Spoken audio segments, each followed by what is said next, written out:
അപ്പോൾ അങ്ങനെ ലണ്ടനിൽ വന്നിട്ട് നാളുകൾക്ക് ശേഷം നമ്മൾ ഫസ്റ്റ് മൂവിക്ക് പോവുകയാണ്. അപ്പോൾ എന്തായാലും get ready with me for A movie. അപ്പോൾ എന്തായാലും ഞാൻ ഇന്ന് ഒറ്റയ്ക്കല്ല പോകുന്നത്, എൻ്റെ ഫ്രണ്ട് ബാസിത്ത് ഉണ്ട് എൻ്റെ കൂടെ.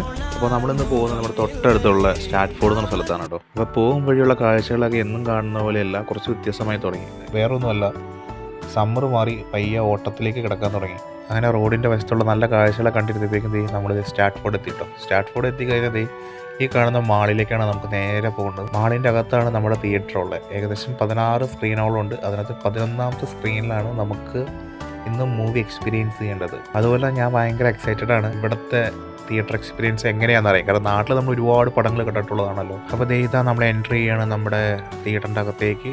അപ്പോൾ ഈ കാണുന്ന പോലെയാണ് നമ്മുടെ എൻട്രിയും കാര്യങ്ങളൊക്കെ ക്വൈറ്റ് നോർമൽ. ഈ നമ്മുടെ എക്സൈറ്റ്മെൻറ്റ് മൂലം നമ്മൾ നേരത്തെ എത്തിയപ്പോൾ തിയേറ്ററിൽ ആരുമില്ല, നമ്മൾ രണ്ടുപേരും മാത്രമേ ഉള്ളൂ കേട്ടോ തിയേറ്ററിൽ. പിന്നെ നമ്മുടെ സീറ്റ് ഏറ്റവും ബാക്കിൽ കാണുന്ന ഈ കാണുന്ന 2 സീറ്റുകളുണ്ടോ നമ്മുടെ സീറ്റ്. അപ്പോൾ എനിക്കറിയില്ല എന്താണ് ഇതിൻ്റെ ഡിഫറൻസ് VIP നോർമൽ സീറ്റും തമ്മിലുള്ളതെന്ന്. അതെന്തും ആയിക്കോട്ടെ, നമ്മളിത് കംപ്ലീറ്റ്ലി വെയിറ്റിംഗ് ആണ് പടത്തിന് വേണ്ടിയിട്ടുള്ളത്. അങ്ങനെ പടം തുടങ്ങി. അങ്ങനത്തെ ഇൻ്റർവെല്ലായി നമ്മൾ നേരെ പുറത്തേക്ക് ഇറങ്ങി എന്തെങ്കിലും വെള്ളം വാങ്ങാമെന്ന് കരുതിയതാണ്. പക്ഷേ വെള്ളം വാങ്ങാനുള്ള ക്യൂ ഒക്കെ കണ്ട പിന്നെ വാങ്ങണ്ടെന്ന് കരുതി നേരെ ഐസ്ക്രീം കൗണ്ടറിൽ പോയി ഒരു ഐസ്ക്രീമും വാങ്ങി.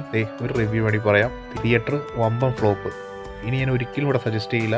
കാരണം ഈ പടം ടോട്ടലി കൊണ്ടുവന്ന ഒരു BGM അല്ലെങ്കിൽ സൗണ്ട് എഫക്റ്റിലാണ്. ഇതിനകത്ത് സൗണ്ട് എഫക്റ്റ് എന്ന് പറയുന്ന സാധനം ഈ തിയേറ്ററിലില്ല. ഫുള്ള് എന്നാ പറയുക, ഒരു ബ്ലൂടൂത്ത് സ്പീക്കറിൽ നിന്ന് കേൾക്കണേ അതിനും ക്ലാരിറ്റി ഉണ്ടാവും നമുക്ക് പറയാം. അങ്ങനെ പടം വൈൻഡപ്പ് ആയി.